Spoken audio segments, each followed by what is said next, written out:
You never know. But it's been a crazy Monday. He crazy took me to week. yoga once. He took me to yoga too, Jim. Yo, I swear to God, I swear to my kids, he took me to yoga. He took me to yoga one day. I said, yo, you bugging. Yo, and he be in the advanced class. In the Jiva Mukti, did you go to the one in Union Square, the one where he goes? One of these places over here, I forget which one we was at, but you know, I mean, I'm not too bad. I'm in shape, you know, so I'm like, you know, I'm figuring, you know, yoga, all right. You did the positions? Man, I ain't like that yoga too much, man. It's a little different, man. It's not as easy as it looks. What did he have you do? Was it the hot yoga, the Bikram yoga? I ain't do no hot yoga. They just it was just yoga. It was different, man. You know, you experience different things in life, man. Yeah. So Green, he took you to a lot of pretty girls do yoga though. Maybe I think that was his ultimate reason for being in there. Oh yeah. That was definitely joints in there. Yeah. It's definitely joints.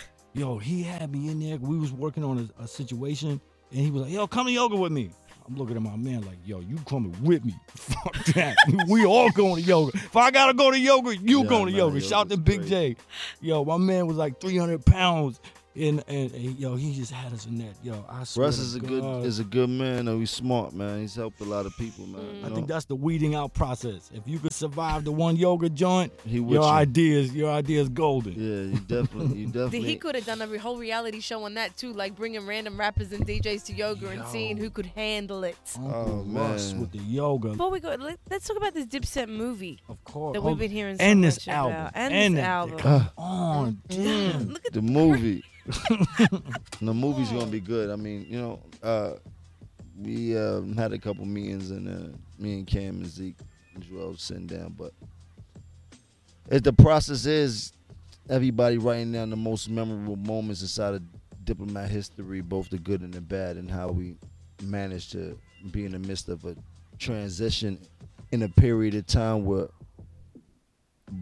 young black kids like us was synonymous for hustling and making money, and we got a chance to go into music at a very young age and treat that like we was hustling. So it was a little bit crazy. We are, you know, it's hard to have one foot in and one foot out and learn that this is a bigger business than the streets. So you all writing down your memories right now? That's at the stage that it's at right now? Yeah, the very beginning stage, and then from there, you know, we got to date it and time it and narrow it down to the most.